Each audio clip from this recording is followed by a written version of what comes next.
코로나19로 입원 중인 트럼프 대통령은 계속해서 논란이 끊이지 않고 있습니다. 감염병 환자인데도 갑자기 차를 타고 병원 앞 지지자들을 만나러 갔는데 곧바로 방역수칙을 지키지 않았다는 비판이 쏟아졌습니다. 차에 같이 탄 경호원들은 무슨 죄냐는 얘기까지 나옵니다. 반면 지지자들이 더 결집하는 현상도 눈에 띄고 있습니다. 김필규 특파원의 리포트를 보시고 곧바로 워싱턴을 연결하겠습니다.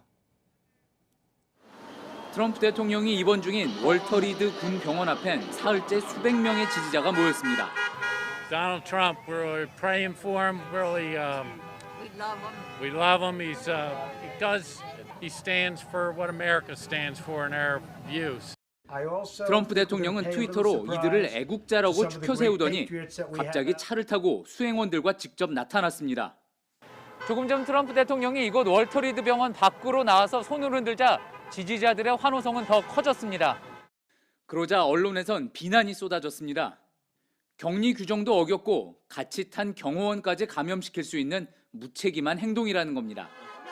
지지자들의 생각은 달랐습니다. He was in his own way saying thank you to all the supporters that were here, supporting President Trump and praying for his recovery. 확진 이후 트럼프 대통령에 대한 응원의 목소리가 나온 곳은 이곳뿐만이 아닙니다. 뉴욕이나 워싱턴에서도 트럼프 대통령을 지지하는 목소리가 나왔습니다.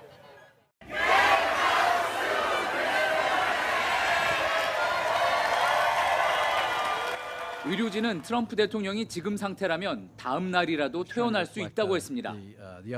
다만 전날 산소 포화도 문제 등을 겪은 상황에서 당장 퇴원은 쉽지 않을 거란 지적도 나옵니다.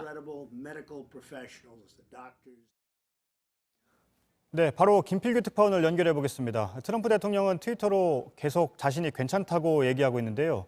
김 기자, 그런데도 당장 퇴원이 쉽지 않을 거라고 보는 근거는 뭡니까? 예, 의료진은 전날 트럼프 대통령의 산소 포화도가 낮아졌다는 사실을 미리 공개하지 않아서 논란이 됐습니다. 자, 이 부분도 문제인데 이를 해명하는 과정에서 언급된 약 이름이 또 문제가 됐습니다. 직접 들어보시죠. 예. Over the course of his illness, the president has experienced 2 episodes of transient drops in his oxygen saturation. That we initiate dexamethasone. I was trying to reflect the upbeat attitude that the team. 예, 덱사메타손을 말하는 거죠. 그런데 왜 이게 문제가 된 겁니까? 예, 이 약은 천식 환자에도 쓰는 아주 특별한 약은 아닙니다. 그런데 부작용이 좀 있습니다. 그래서 증상이 가벼운 코로나19 환자한테는 잘 안 쓰는 건데요. 이거를 대통령에게 썼다고 하니 말하는 것보다 증세가 더 심각한 것 아니냐, 그런 이야기가 나오는 겁니다. 게다가 또 당국이 신뢰를 계속 잃다 보니 이런 의문이 계속 제기되는 건데 그럴 만한 일이 또 한 번 있었습니다. 이 소식은 윤세민아 기자가 전합니다. 미국 월스트리트 저널은 트럼프 대통령이 코로나19 신속 진단에서 1차로 양성 판정을 받고도 이를 숨겼다고 보도했습니다.